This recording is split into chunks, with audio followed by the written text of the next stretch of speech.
Oh, Hi, welcome, Greg. the only one in person. Yeah, we just had about 10 minutes of technical challenges signing on, so.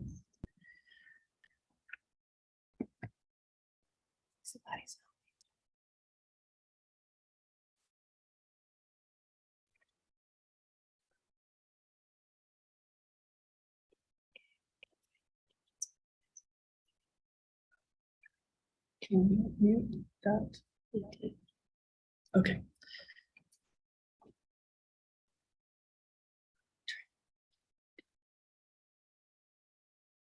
That's working.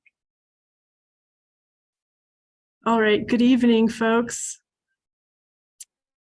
My name is Sarah Roten. I would apologize for the delay in getting started this evening. Really happy that you're here with us.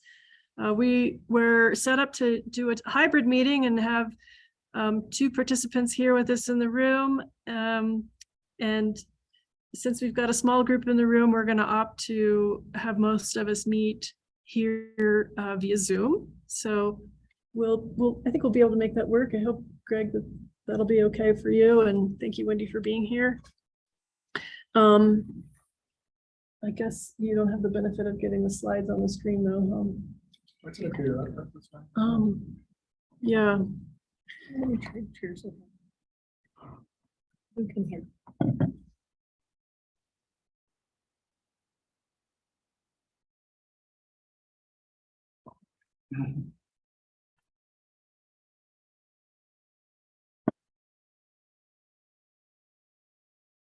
All right, well, without further delay, let's go ahead and get started with our presentation. What we have for you this evening is some information from the site evaluation study.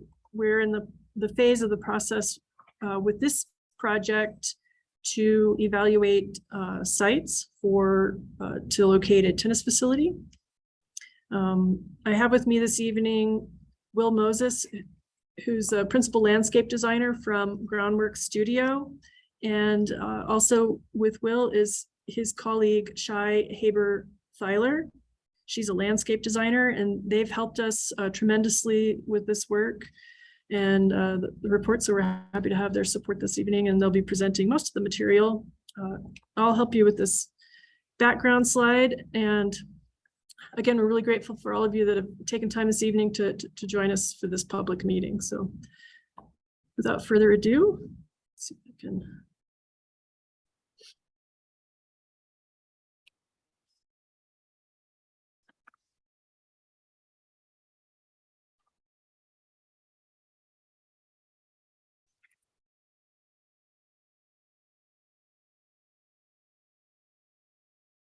All right, so this project has a bit of a history. If you really wanted to look far back, you'd find some activity as far back as 2009 and 2010.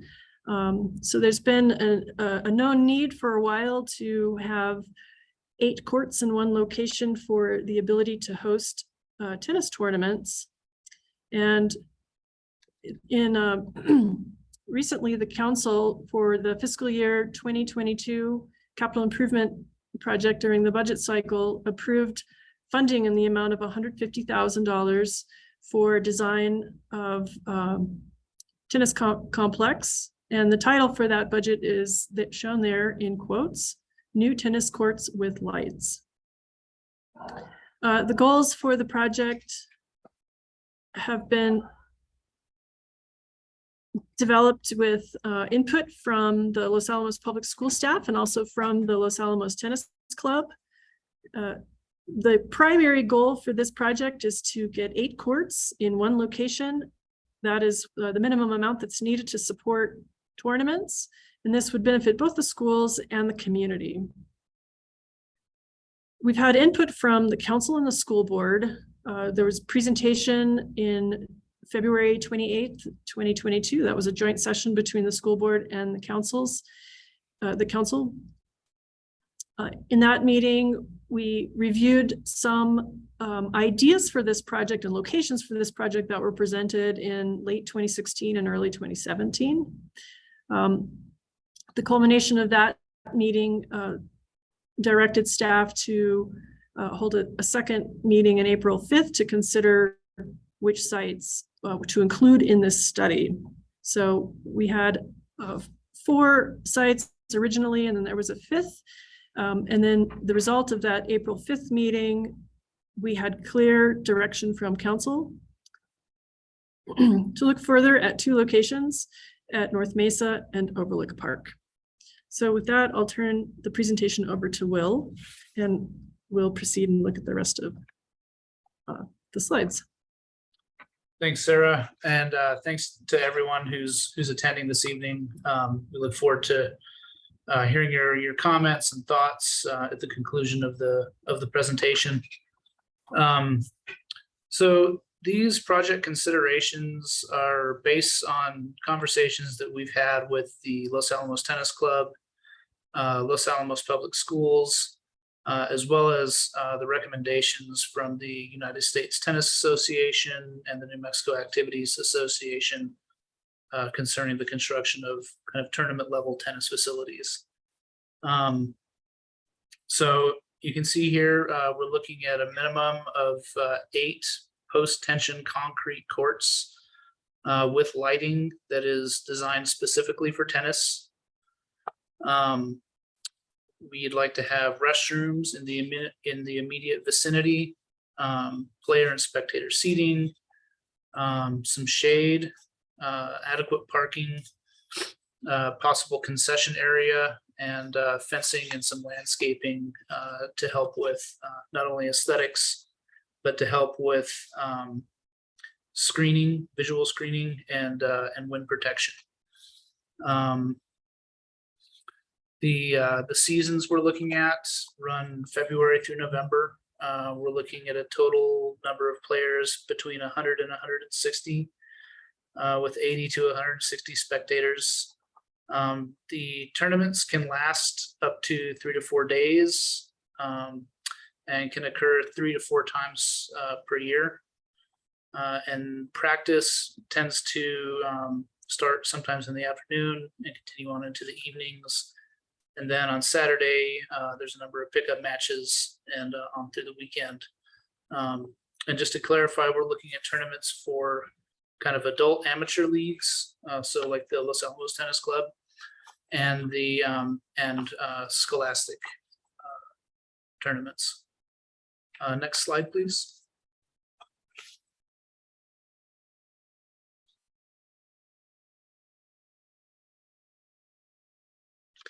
So,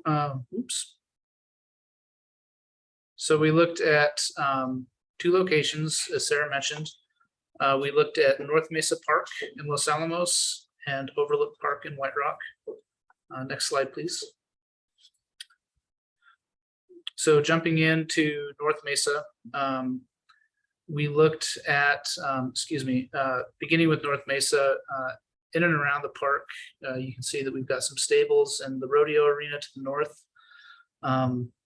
The Quagga Mesa Trailhead is there in the east, along with a playground. There's a couple of existing tennis courts. And then zooming out a little further, there are several ball fields, baseball and softball fields, soccer fields, a dog park, and a neighborhood. Next slide.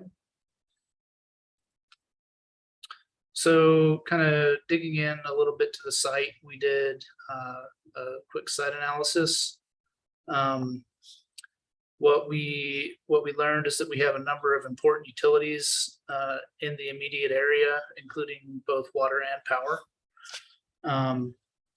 Generally speaking, the site drains to the south and southeast, where there's a steep canyon.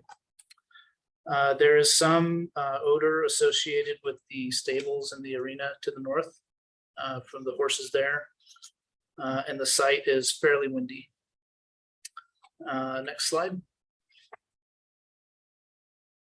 So we went through and we evaluated sort of the pros and cons of each site.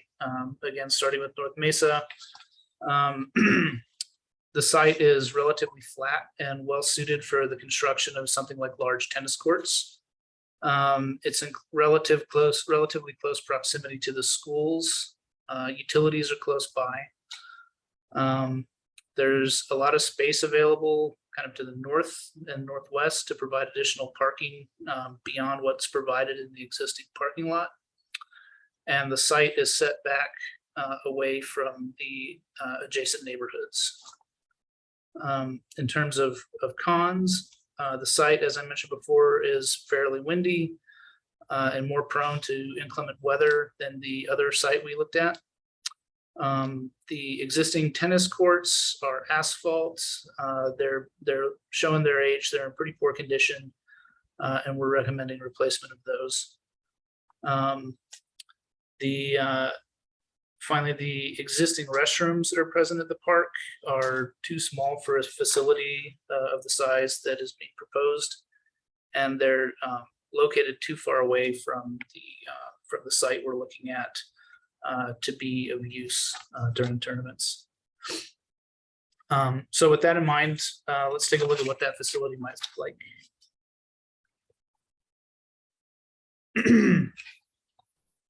So in this schematic design, and again, this is kind of a very preliminary schematic design, we are looking at, again, 8 post-tension concrete courts with lighting. Each court will include shaded bleachers. Those are those rectangles and squares that you see between the courts. That would be a shade structure with bleachers underneath. There's a central plaza space there on the north side of the facility. That provides a location for, gathering of groups, for tournament check-in, and that's where we've located the restrooms. We've got accessible parking immediately adjacent to the facility.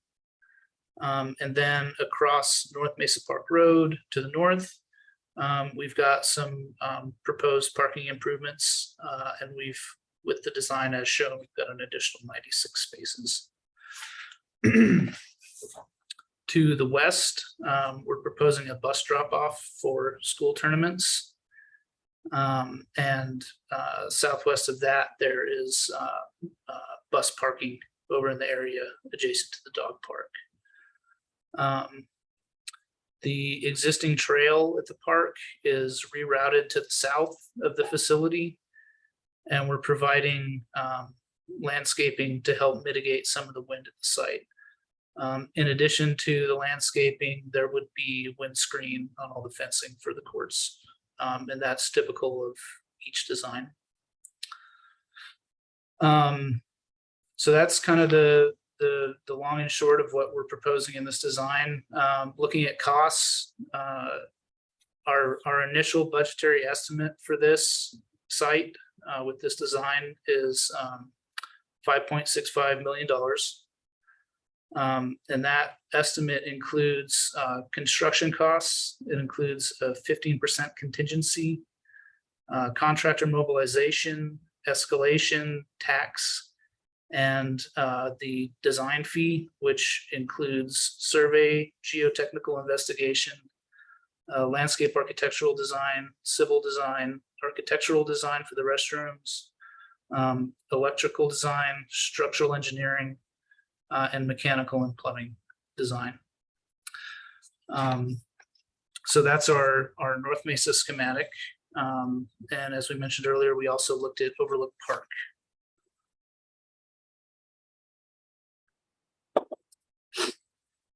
So looking at the area around Overlook Park, we've got a number of sports fields, including soccer, baseball, and softball. There's a lot of parking associated with those. There's a dog park, a trailhead, and of course the Overlook.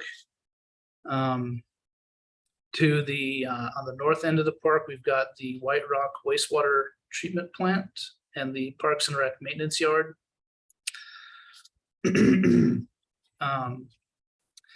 The waste transfer station and utility staging area are located on the southwest corner of the park, and the park is bordered on the west by a neighborhood. So within this park, we actually looked at 4 different areas for this facility to be located. Starting up adjacent to the Parks and Rec maintenance yard in the triangular area. We looked at this area. It's east of the wastewater treatment plant and the parks maintenance yard. It's a little bit cramped. There's limited parking availability nearby. And that adjacency to the Parks and Rec maintenance yard, it's kind of immediately adjacent to sort of back of house functions within the park. So we looked elsewhere. The second place we looked was the area south of the waste transfer station at the southwest corner of the park. We discovered through our site analysis, which you'll see in a minute, that this area is pretty far from the existing utilities. And it's got highly variable topography, which is not really ideal for building these sort of large flat courts. You can certainly work with it, but it does tend to drive up costs as you have to build things like retaining walls and do additional earth moving and things like that. However, the transfer station itself is large and relatively flat. So we did look at that as our third option. But the issue with that area is we then have to relocate the functions that are happening there. So we have to relocate the waste transfer area, the utility staging, excuse me, storage, and I believe there's also CDL licensing practice that happens in that area. But we did include that as a third option. Excuse me. Finally, the fourth option we looked at is the strip to the west that is immediately east of the neighborhood and west of the soccer fields. That area is also relatively flat. That area is close to utilities and existing parking. But when you lay out the tennis courts in that space, it ends up being very close to the adjacent neighborhood. So we saw that as a conflict. Ultimately, after discussion with the county, we selected the third option, which is the area where the waste transfer station currently sits. So next slide, please. Thank you. Okay, so running a quick site analysis of the overlook location. As we noted, you can kind of see where the waste transfer station is labeled in the center of the image there. We're pretty far from the utilities. They're all up there to the north, all those multicolored lines up there. Similar drainage pattern to the previous one. It's draining kind of south-southeast. There's steeper slopes as you go south. But there's also some pretty great views to the south, the east and southeast as well. So we also looked at the pros and cons of this site. Generally speaking, this location is a little bit warmer and a little bit less windy than North Mesa, so it's less prone to inclement weather. Topographically, again, it's relatively flat. It can share some existing parking with the existing sports facilities. In terms of cons, it's a little bit further from the schools that we're looking to serve. And there's potential for getting stuck in rush hour traffic from the lab going to and from the facility in the afternoons, especially from Los Alamos, obviously. We would need to bring in utilities from further away. That's some extra expense toward utilities. And we need to include the expense of relocating that waste transfer facility in our overall cost. So with those considerations in mind, we can take a look at what this design is starting to look like. So here again is our kind of preliminary schematic design. The programming is essentially identical to the previous design. We've got 8 courts, they're lit. We've got shaded seating, we've got restrooms, we've got sort of that central area with a large shade structure, accessible parking. And we've got some landscaping to block some visual screening, and also for blocking some of the wind. You can see to the south that we've pushed that waste transfer station to the south. So we've got the waste transfer function, we've got the CDL training area, it's sized to be able to accommodate turning of large vehicles. And we've got the utility and material storage south over on the east side of that. So kind of for that core programming, we're looking at a budgetary estimate of approximately $6.6 million, 6.7. And that includes all of the contingencies and design fees, et cetera, that I mentioned previously. Really, the extra expense in this is found in the additional utility work and in the reconstruction of that waste transfer station. Right now, we're not proposing pavement necessarily in the base kind of design for the waste transfer station. If we elect to pave that area, it adds, call it approximately $350,000 to the cost. That's really just in asphalt. And we took a look at the existing parking area north of this. It's a nice parking area with the cottonwoods. Cottonwoods are starting to heave some of the curbs and tear the concrete up, and they're in decline. They're dropping branches, things like that. And the space isn't really laid out in a way to make the most efficient use. The parking is not laid out to make the most efficient use of the space. So we did a quick kind of schematic design of what that parking lot could look like that you see here on this image. And we doubled the parking. The existing area has about 50 to 60 spaces, and we've got about 117 or so in this one.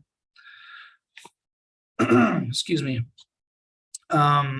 If we elect to do that work, that does add an additional $520,000 to the project budget. But you get a lot more parking for tournaments and things like that immediately adjacent to the facility.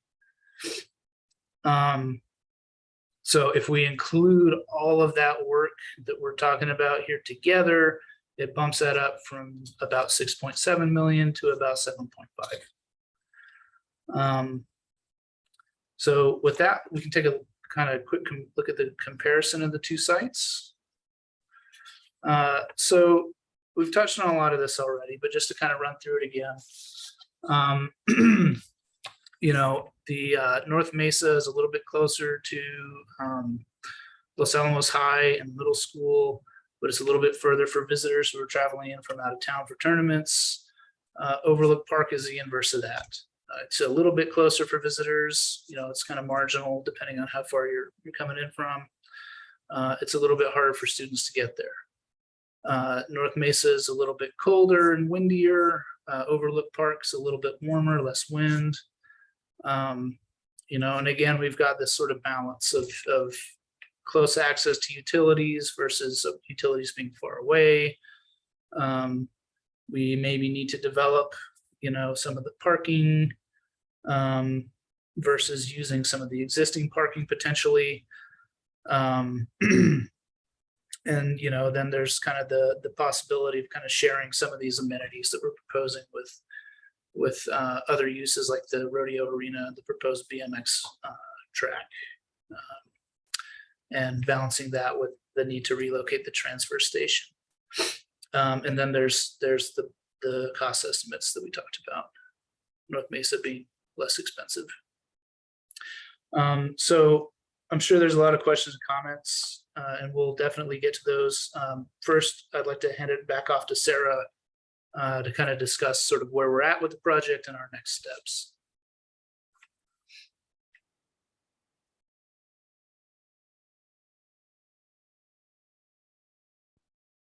Thank you, Will.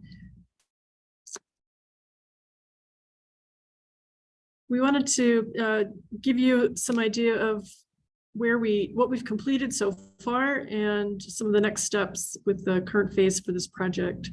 So we kicked off the project with our stakeholders and had a site meeting in early August.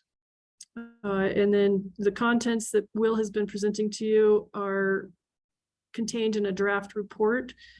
And we've posted that to the project website. So if you're interested in taking a more in-depth look at that information, that's available for you to review on the project website. Again, our goals there were to evaluate the sites, develop some conceptual designs and cost estimates associated with those. And that's important when we move the project forward and seek appropriate funding to carry the project through to successful completion. And the next steps then are we're kicking that off today, seeking public input and comments.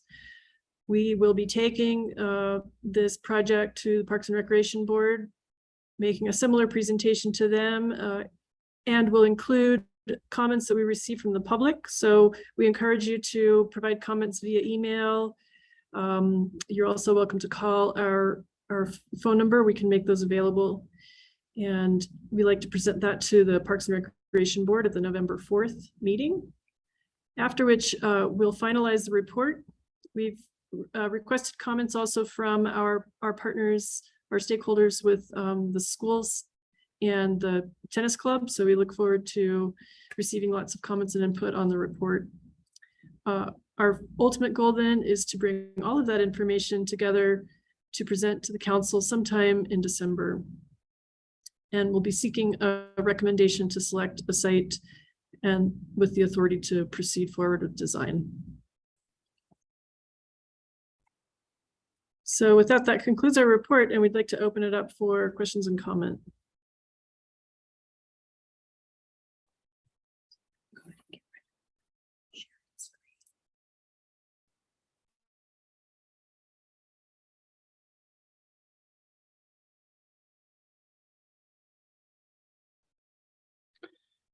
I see Catherine has her hand raised.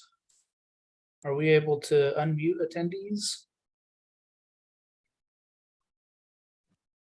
Hi, can you hear me?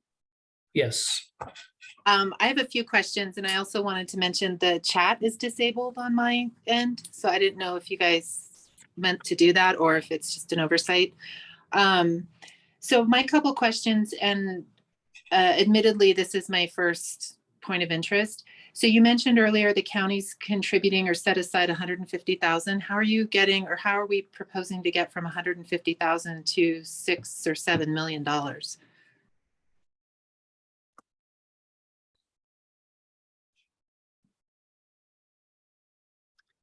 Catherine, thanks for your question. The $150,000 is money to get us started with design.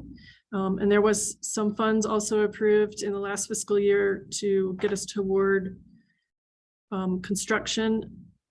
In the process of developing the project, it's been important, of course, to consider where within the county this facility could be located, and then to take a look at the pros and cons associated with each site, some of the costs associated, which is what we were requested to do at the April 5th meeting.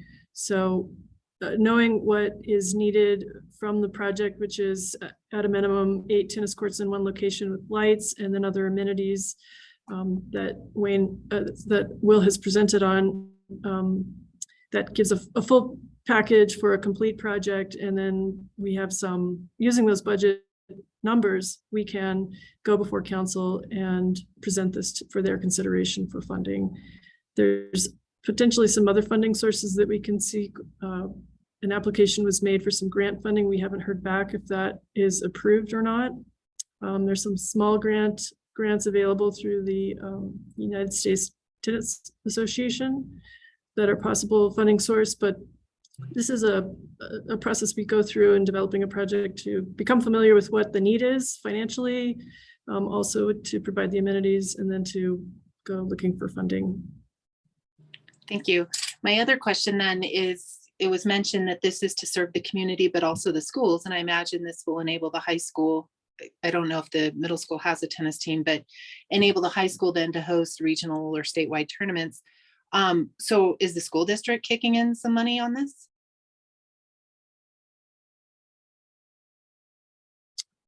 So far in discussions for this project, the funding source has been coming from the county and other sources the county can organize.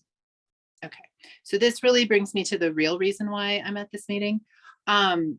These look awesome, and I really don't have a preference as to one or the other. Obviously, you know, if it were my checkbook, I'd take the cheaper one. But my real question here is, any consideration been given to having a wider appeal? In other words, I want to know if there's going to be a similar pickleball facility or the ability to have a multi-use court set up where we could also use them as pickleball courts.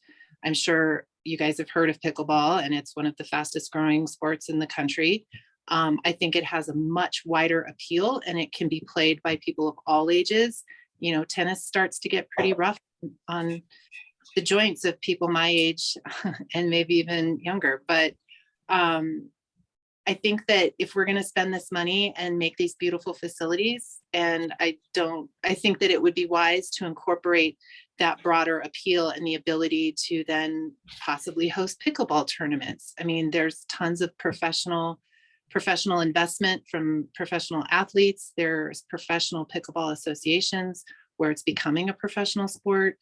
It's fun to watch, so I imagine it would draw other spectators in addition to the people that might enter the tournament. Additionally, in my own experience, it's predominantly older people who tend to have more disposable income that would then contribute to our community. So that's my long way and my advocacy for pickleball and whether or not that's part of the consideration. Thank you, Catherine.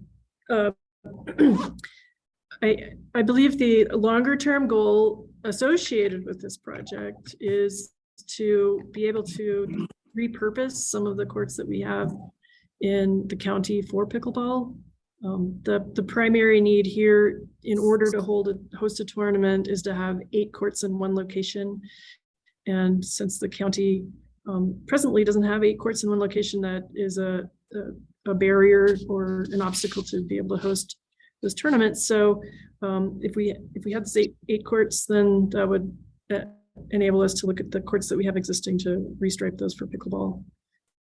I don't know, Will, if you have any comments to make about pickleball. I know you've worked on projects of both types. Yeah, you know, I mean, we knew pickleball was going to come up. I mean, it's obvious whenever you talk about tennis, pickleball is not far behind. And the pickleball community are really vocal, passionate advocates for their sport. You know, generally speaking, there's nothing necessarily prohibiting people from playing pickleball on these courts. Currently, we are not proposing to double stripe them necessarily for both tennis and pickleball. That would be direction that we would need to receive from the county. I think that generally speaking, kind of the trend in multi-sport facilities nationwide is moving in the direction of having sort of dedicated tennis and pickleball courts. They can be located in sort of the same facility. You know, they can share things like restrooms, you know, sort of central gathering areas, all that kind of stuff they can share. But in terms of tournaments and things like that, the trend is moving toward kind of separating the tennis from the pickleball. That being said, like I mentioned earlier, it's, you know, and kind of what Sarah was alluding to, it's really common for people to double stripe tennis courts so that pickleball can also be played. It's really common for what Sarah was talking about in terms of converting tennis courts to pickleball courts. I know in Ruidoso, that's what they've done with their tennis courts at White Mountain, is they've kind of converted them over to pickleball, and there's a huge, pickleball community there. So any changes to the current plan would need to come from the direction of the county, but generally speaking, there's nothing that prohibits pickleball from being played on these courts. Thank you. Mhm. I think Brett has had his hand up for a minute.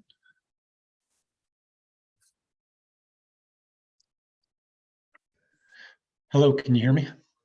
Yes. Okay, good. I want to second what Catherine said. Pickleball is a very popular sport. Let me give you a couple of examples in my recent travels. Take a look at Kearney, Nebraska. That's Kearny, Nebraska, and Bentonville, Arkansas. They have fabulous facilities, and they might be able to get some good ideas from there. I think separating them from tennis courts rather than double striping is the way to go. Double striping is just confusing, and it also, because of the orientation of the courts, you end up with limited space to move around, and that can cause problems. And so, yeah, I'd like to see that happen. Have some pickleball courts here. What is going to happen to the existing courts, the ones on, Urban Park and Nina Marsh Court and so on and so forth? They're scattered about town. What's going to happen with those? I'll hand that one to you, Sarah. Thank you. I think, Brett, that I may have an unsatisfactory answer for that. I might have to get back with you with some more information. I am not terribly informed if there are present plans for making modifications to those. I know that in a broader concept, there's an interest in converting those existing courts, some of them, to pickleball. So could I get back with you with some more specifics? Yeah, that would be great. I'd like to hear what the plan is for those, because quite frankly, they're in atrocious shape. They're horrible. And they're actually downright dangerous. There's cracks in them. And so they haven't been maintained. And I'm curious, the county's proposing building a new facility when they don't even maintain the ones that they have right now.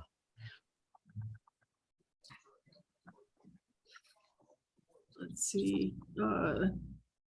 Hey, Sarah, I can add a little bit more to that. So I'm Eric Martinez. I'm the Deputy Public Works Director, and we've been working side by side with our Community Services Department on this project. And so they're going through a process right now with something called an integrated master plan, which is looking at all the recreation facilities and programming improvements and rehabilitation. But like Sarah said, I don't know the specifics on those two particular courts, but that's certainly information that we can acquire for you and see where they are in the planning and programming process for improvement.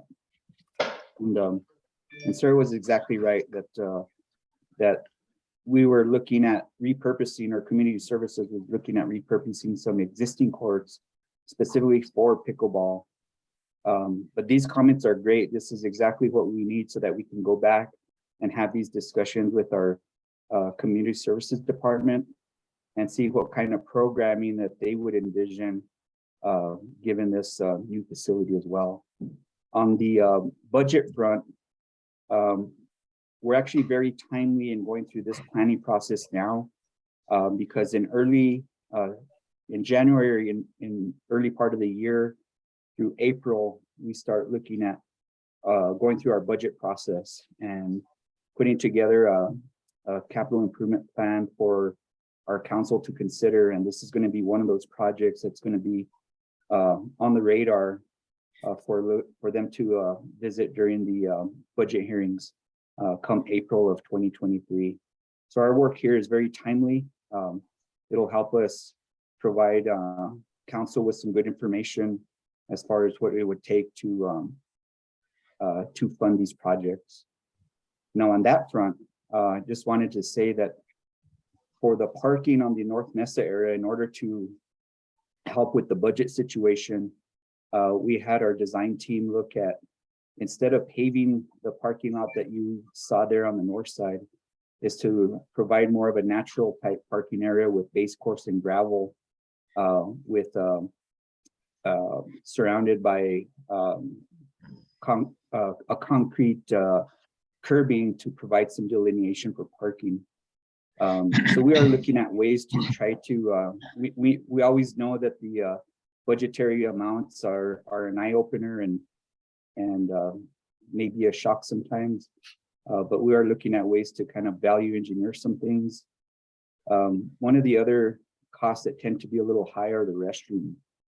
And, you know, through this process, we found that, and help me out here, Will, I think the code analysis for restrooms was what, 8 facilities per restroom, is that right? I think it was 8 stalls in the women's room and 5 in the men's room, Okay, if I remember correctly. so it would be great to hear some input about that. If anybody has any experience, you know, with other facilities that we may want to consider that, you know, whether that's not enough or whether that's too many. But right now, code is telling us that's what we need. So that would be another point of input that if you can consider and provide us any comments on that, we would appreciate. So. Okay.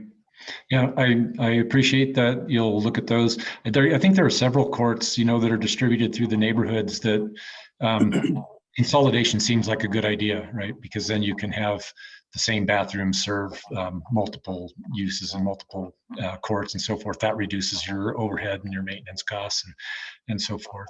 And I think other people wouldn't mind that too much. And you know, I know like the Nina Marsh Court, for example, that could be, you could probably put a couple houses in there, and housing being a big deal around here, you know, maybe you could turn some of that land over to get developed, you know, rather than having these tennis courts that don't get maintained anyway there, and start consolidating stuff to a central facility. That would be wonderful.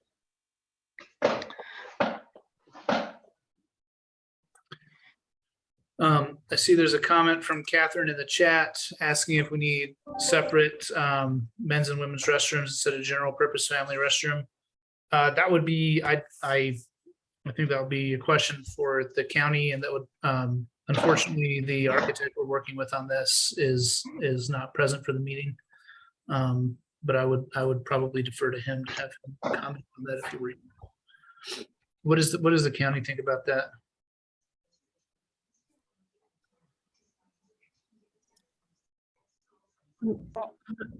Sure, Eric, do you have a? Yeah, I agree with you, Will. I think that's something for us to discuss with the architect and with community services. But it would be good, really good to get some thoughts, and maybe we can do a little bit of research of our own to see how other restroom facilities for tournament level tennis courts, how they have that laid out. So that's a great comment. Thank you, Catherine. And if anybody else has any comments and you don't want to speak up, do feel free to type it in the chat. If you do want to speak up, the raise hand button should be at the bottom of your screen. So you can hit the, okay, I see Samuel has raised his hand.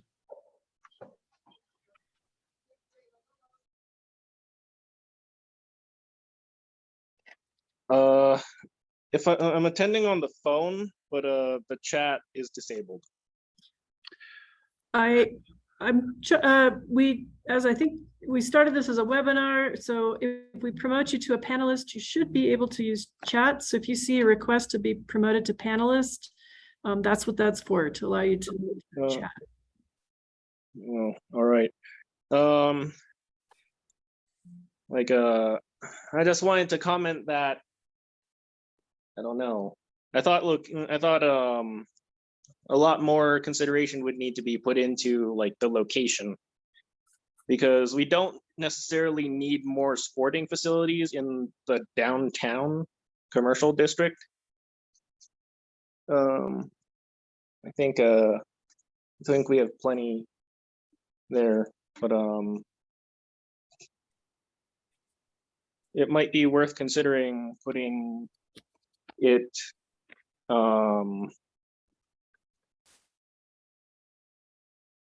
in a,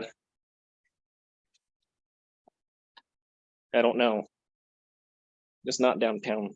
Maybe not downtown. I don't know.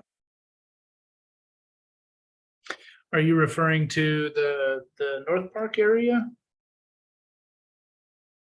Or the Overlook area? The Overlook area.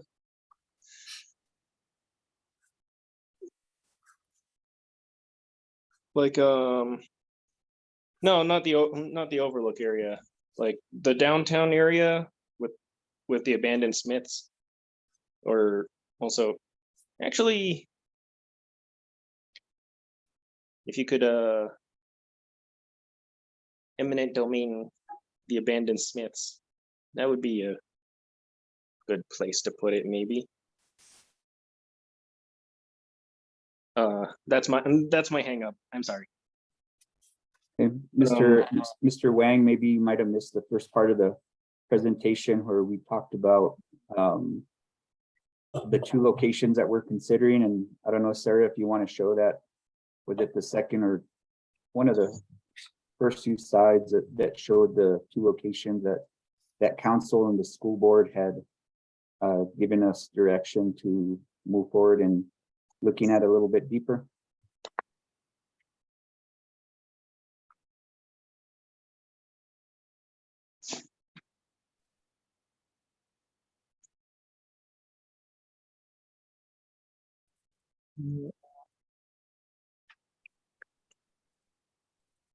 There you go. North Mesa. Oh, Overlook. And then I've never been to North Mesa.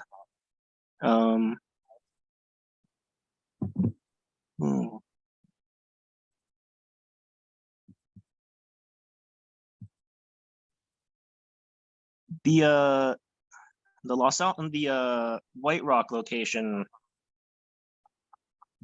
seems a little underserved. So you think that might be a better location so that there's more opportunities for folks in White Rock to have a facility like this?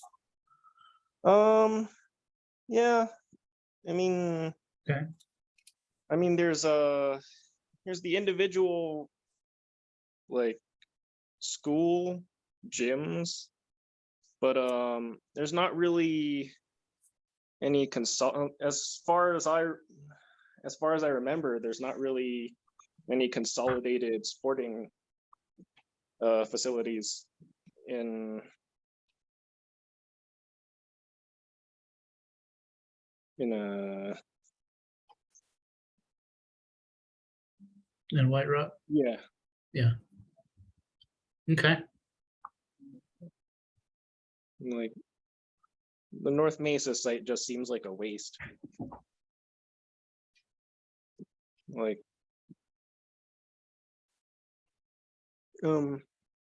I've taken up too much time. Thank you. Thank you for your comments. Thanks.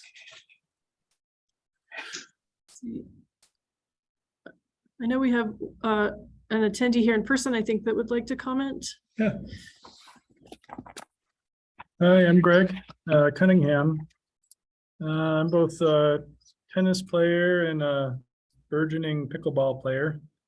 Just went to my first event at Pinon earlier this week and had a great time. And so I'd like to second the comments that Catherine and Brett made about pickleball being an emerging sport, growing in popularity, like one of the fastest growing sports. So one idea that I think should be considered is dedicating the Pinon courts where I played earlier this week, which already has lights and a nearby restroom, and dedicating those to pickleball if we go through, particularly with a Overlook option. Because that would put, 8 more tennis courts in White Rock, which probably the general public doesn't need. And so we could dedicate then the Pinon courts to pickleball and probably get 8 courts in that facility. There's 3 tennis courts there now. So I would think you could probably get 8 pickleball courts there, which would be a really nice complex for pickleball. So I just wanted to put that in. I had some questions on the design. I was hoping Will could answer while he's online. Sure.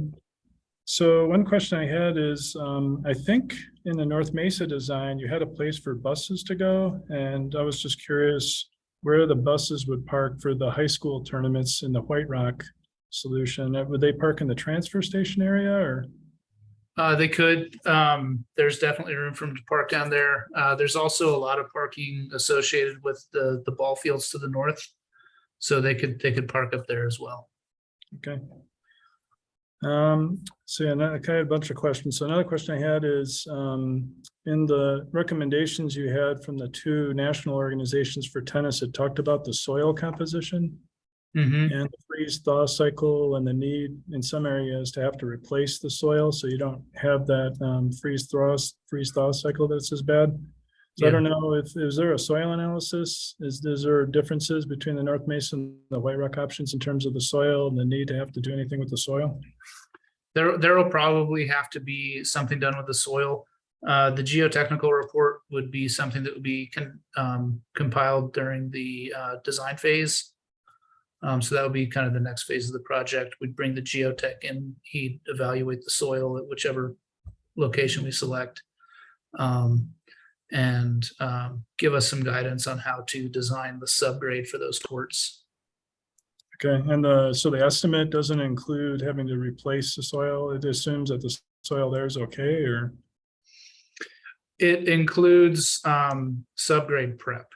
So there's regardless of where we build these things, there's going to have to be some degree of subgrade prep, and it does take that into consideration.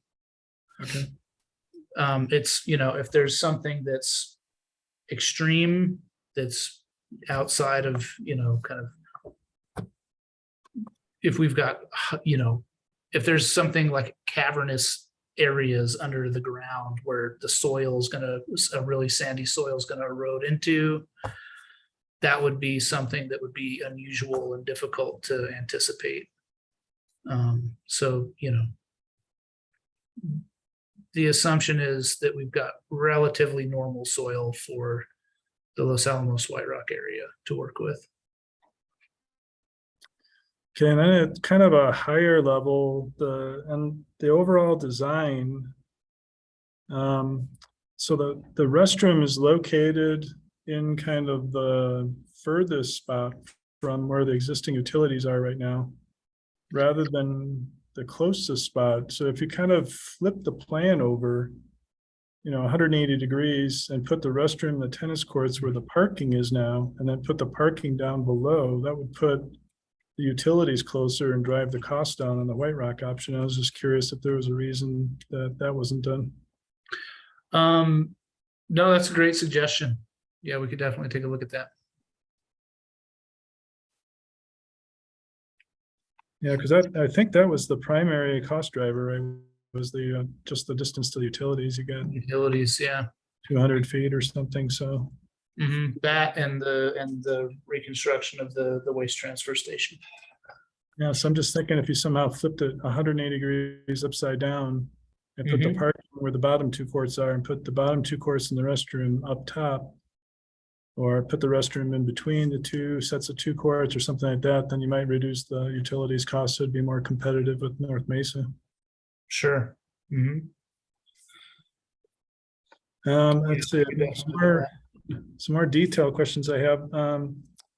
Does the cost include allowing from the early February to late November, like that full playing season, or is that dictated by the larger scale utilities in the parks and their ability to open that early and stay open that late?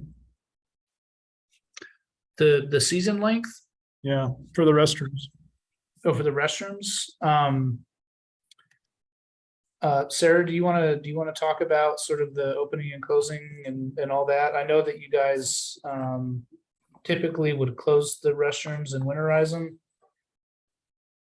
Or maybe Eric? Yeah, that's correct. Well, typically they've been winterized. And I know it's been a request of the tennis community to try to keep those open in winter months, certainly to open sooner. I know practice starts, I think, late January, as early as late January for sure, in February. And the tournaments the high school would be hosting would be late April. So they very much appreciate being able to have those facilities available to them when they start practice. So I think we'd be seeing if it's possible to accommodate that request. Eric, would you have things to add to that? No, I think you hit that well. Yeah, that's something that definitely has come up. So we'll look into that a little deeper. Just with some of our facilities as it stands, I think community service has been requested to try to leave those facilities open a little longer. But you know, some of them may not be, some of the current ones may not be feasible to leave open just because they're not heated or not insulated sufficiently, but we can look into that a little further. I mean, would they only have to be heated where they come out and serve the restroom at the tennis courts? And so you could just heat locally there, or do they have to be heated all the way from where they split off? No, I would assume that the room itself would have to be heated. So each individual bathroom. So, Okay, that would be a nice thing, I think, to have if you know, since we're building from scratch, to put that into the design, that would be awesome. See, on the fence and the wind speed, fence and the windbreak, I was just wondering, is the idea to have the windbreak permanently attached to the fences, or is that going to be something that we take down and put up every season like we do now at Urban? Usually the windscreen, at least in my experience, is something that's up permanently. But that's really kind of an operational question, I think. You know, maintenance and operations with the county. Okay, but so the design is to have those put up and just stay there permanently. Yeah, that's our assumption in the design. Okay. I mean, that would be much better if the design actually allows those to stay there permanently and they don't, I mean, what happens at Urban is we put them up every spring and they get kind of ripped and torn because of the way that they're attached to the fence. They're just attached with some plastic straps, and you know, we get 60-mile-an-hour plus winds in the spring sometimes, and it just shreds those things. And so if that design is, that was the other question, is kind of what speed are you designing the fence and the windbreak to? What wind speed? We would work with the structural engineer during design to determine an appropriate wind speed to design those two. And when we design fences like this that are tall and have that windscreen on them, we always bring a structural engineer in to consult with us on those so that we're sure that they're going to be able to hold up with that screening on them to the winds. I know when I put my solar photovoltaic on my roof, it had to be certified to 90 miles an hour. It's probably a good design for the tennis courts too, because I mean, at Urban, it literally bent the fence posts. Oh yeah, yeah, it'll take them right. Yeah, we usually in New Mexico, what I've seen are wind speeds of 90 to 120 miles an hour in terms of fencing, shade structures, things like that. Okay. And then I didn't see anything about a storage shed. I mean, that's a pretty small item, so maybe that's not a big issue, but there definitely needs to be a storage shed in order to store things like rollers, ball machines, balls, you know, spare nets, tools to adjust the, you know, the tension on the nets, all that kind of stuff. So definitely needs to be some kind of a storage shed. Ideally, that would be something we could share between the community and the schools. But that needs to be put somewhere in the design. we could probably build essentially a large closet into the same building that's housing the restrooms. Yep, that would work.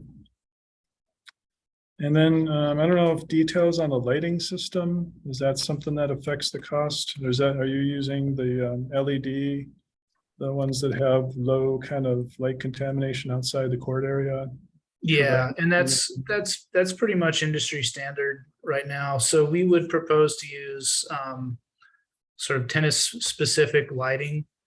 You know, it's lighting that's relatively low.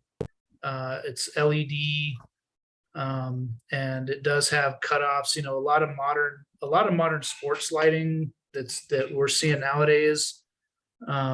You know, they'll take a photo of it from above at night, and there is like a line at the edge of the playing surface where that light stops. You know, it's so the lighting nowadays that we would propose to use is pretty sophisticated in that it's dark skies compliant, it's LED, it does have that cutoff. And it would probably be something that was on a timer, so it wasn't just on all night, you know. Yeah, that's something we've been looking at. It's very targeted, right, Will? That's right. It's on the court and it's not spilling out, generally speaking. Now, is there zero light spilling out? No, you're always gonna, if you're lighting something up, there's gonna be a little bit of light spilling out of that. But it's nothing like the lighting from, you know, 20 years ago where, you know, if you're lighting the field, you're lighting all the stands and everything around it. It's much more focused and directed. That being said, if there's a neighborhood adjacent to it, and again, like I said, if you're lighting something up, it's lit up. So you will see it lit up, right? But you're not being lit by that light. Well, yeah, that's why we've gotten down to these two solutions for where to put it, is because the previous solutions that, you know, Sarah was talking about from, you know, greater than 10 years ago were not appreciated by the local communities where we wanted to put those. So Sure. that's why we're at where we're at. Yeah, absolutely. Thanks. Thank you. Good comments. Thank you. So the windbreakers, I don't necessarily think they need to stand up to. I don't necessarily think they need to stand up to 90 miles an hour, because like solar panels, you need that thing to keep working all the time, but like past a point, nobody's playing tennis or pickleball or going outside really. Mm-hmm. So So what we're really designing to hold up to that wind is the fence that we're mounting those to. Because when you put that windscreen on the fence, it acts like a sail and pushes against those posts that are holding the fence up. And if you don't design the posts to be able to withstand high enough wind, it'll just snap those posts right off. So it's you know, it's protection of the facility and it's protection of the public. all right. Bathrooms. Nothing to contribute about bathrooms. The storage shed. I think it would be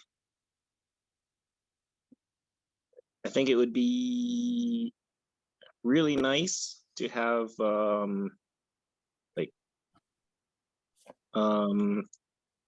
lockers. I mean, you know, like lockers that people can put their stuff in case they can't really put it at home, or like.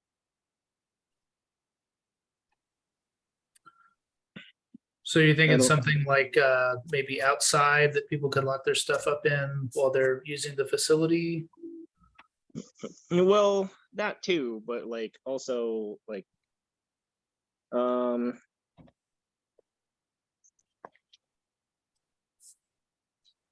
Yeah, that would actually be pretty good. But like, Okay.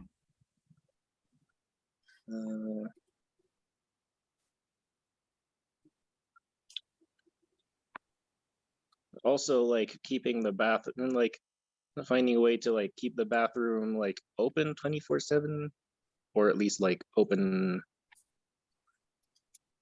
because like more bathroom facilities are, it's kind of that thing that like if you need it, you need it.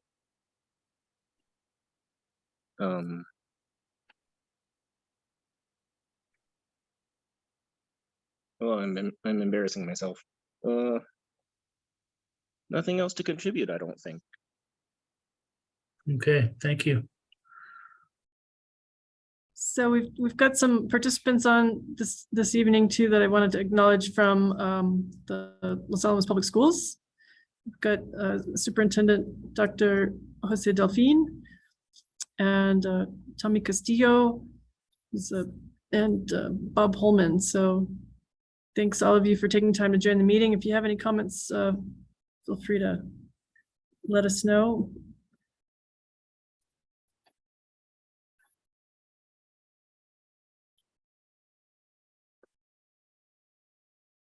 I see Jose has his hand raised. Yeah, hi there. Sarah and the team, I just appreciate all the great information you've shared with us and the community.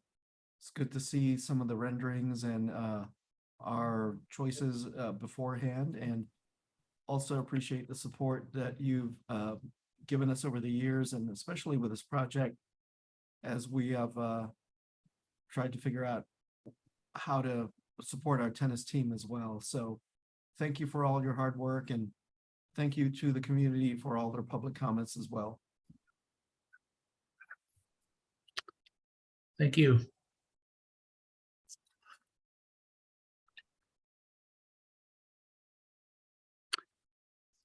Do we have any other comments?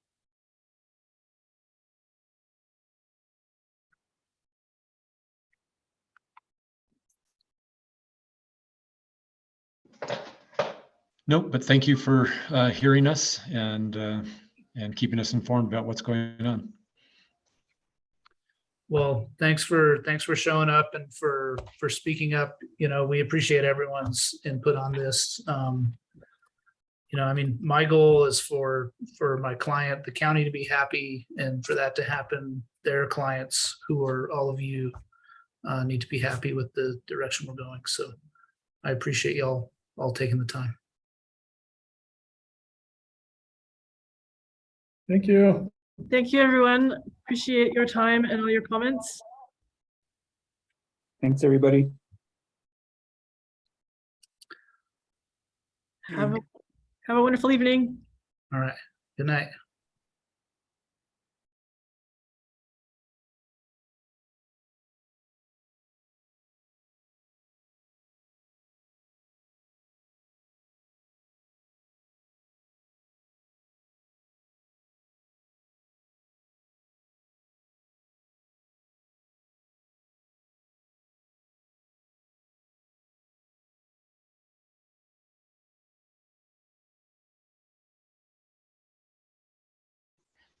I take it you got that, Sarah? Yep. Yes, thank you, Brett. Oh, you're muted. I can't hear you talking, but Oh, am I still muted? there you go. Okay, great. Yeah, and what were the two courts that you wanted to get info on? Oh, I was just using them as examples. I was just saying, like, the one I'm pretty familiar with is Nina Marsh Court, which happens to be named after my mother-in-law. But but you know, there are several of these courts that are just kind of one or twosies throughout the neighborhoods that are probably better reutilizing that land for other purposes and consolidating facilities where you already have infrastructure. You know, even if it were, you know, the people were talking about this place down at Rocket Park, which I haven't been to, but you know, if there's already lights and stuff and you can build multiple courts, the more you can reuse and the less expensive it is, I think the better. And, or just wherever you decide to site the tennis courts, put pickleball courts there too. If you look at Kearney, Nebraska, you're going to see their pickleball courts are adjacent to their tennis courts, and they're all, well constructed right together, but they are separate use courts. They're not double striped or anything like that. Very, very good. Thank you. Yeah, I'll follow up with, I think Director Slyron probably be the one with the best insight on plans for those courts. Yeah, and just see what the plans are for those courts as you go. I know, Urban Park is probably a pretty popular place for people to go. And I think there's like 4 tennis courts there right now. I don't know if there are lights. I don't think there are lights there. Yeah, there's lights at Urban. This is Greg. That's when we started, back in 2009, Sarah mentioned, the logical thing to do was to kind of expand what was at Urban. And we ran into enormous resistance from the neighborhood, both there and at the Mesa courts, which are across from the high school. Kind of, Okay. behind where the football field is there. Yeah, So- I know where by the UNMLA there. Yeah.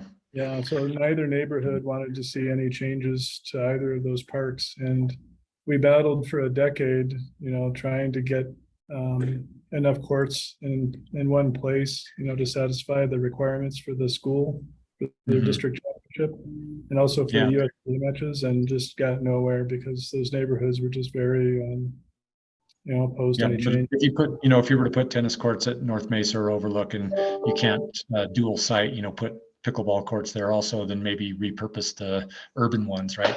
It's a pretty big area. You could make, really nice pickleball setup there, and you've got lighting in place already. It just, there's a lot you wouldn't have to do. It would be a lot less expensive, more economical to do that. And you've got bathrooms there, and, it's a park, and that's a nice place. And I just think if moving they- stuff, consolidating, I think is a good idea. So. They put the new courts at White Rock. Hopefully we can get the Pinion courts dedicated to pickleball. And if they put the new courts at North Mesa, then I would recommend turning the urban courts into pickleball for the same reason as, So hopefully that'll happen, that we can